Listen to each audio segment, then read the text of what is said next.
नमस्कार, मैं हूं Suman Bansal, tarot card reader, angel card reader. आज हम सावन मास में पड़ने वाली हरियाली अमावस्या के बारे में जानेंगे। हरियाली अमावस्या जो कि कल ही है, आज शाम से शुरू हो चुकी है। आप जानते हैं कि इसका अपना एक विशेष महत्व है। हिंदू धर्म में इस अमावस्या का विशेष महत्व बताया गया है। इस दिन भगवान शिव और पार्वती की पूजा होती है और इस दिन सुहागन स्त्रियां जो है श्रृंगार का सामान पूजा में चढ़ाती हैं और दान करती हैं। ऐसा कहा जाता है कि माँ शिव और पार्वती की पूजा करने से और सुहाग का सामान दान करने से पति की आयु लंबी होती है और अखंड सौभाग्य की प्राप्ति होती है।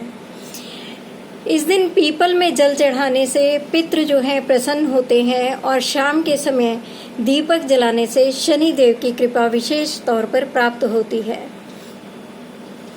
विशेष तौर पर इन दो कामों को करने से घर में सुख, सौभाग्य, संपत्ति और संतति की वृद्धि होती है।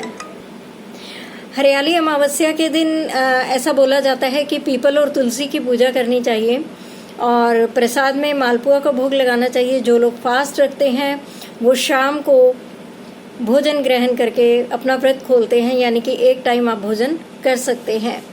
और हरियाली अमावस्या पर कहते हैं कि जिनके संतान नहीं होती है उनके लौकिक और पारलौकिक कार्य जो है वो वृक्ष ही पूर्ण करते हैं। तो जिनके संतान नहीं है और जिनके हैं, मैं तो उनको भी बोलूँगी, लेकिन जिनके संतान नहीं है अगर वो वृक्ष लगाते हैं और उनकी पूजा करते हैं तो उनके जिस कर्मा की वजह से वो इस जीवन में उस सुख से वंचित रह गए हैं वो कर्मा क्लियर होते हैं। और उनके कहा जाता है कि लौकिक और पारलौकिक काम वृक्ष ही करते हैं, यानी कि उनको एक वृक्षों से डिवाइन ब्लेसिंग्स मिलती हैं और जीवन में अगर कहीं पर वो अटक जाते हैं तो वृक्षों के आशीर्वाद से उनका वह कार्य संपन्न होता है। अभी जब शास्त्रों में इतनी बड़ी बात लिखी गई है तो आप समझ सकते हैं कि वृक्षों की भी ब्लेसिंग होती है। और जब हम हरे भरे वृक्षों को कहीं से भी कटाई छटाई कर देते हैं तो उनकी कर्सिंग भी तो होती है ना। और मेरे पास ऐसा रीडिंग में बहुत सारे लोगों के लिए निकल कर आता है कि वो इसलिए अटके हुए हैं क्योंकि उन्होंने हरियाली को नष्ट किया था। तो अगर आप ऐसा कर चुके हैं तो आप प्रकृति देवी से क्षमा मांगिए आज के दिन और कोशिश कीजिए कि आप इस दिन कोई ना कोई अच्छा, पूजनीय या फिर फलदार वृक्ष लगाएं।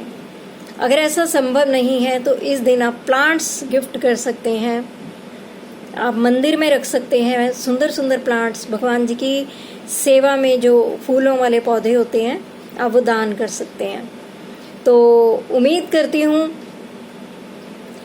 कि हरियाली तीज की इम्पोर्टेंस को आप लोग समझेंगे और इस दिन प्रकृति माँ की सेवा में अपना योगदान देंगे। Thank you.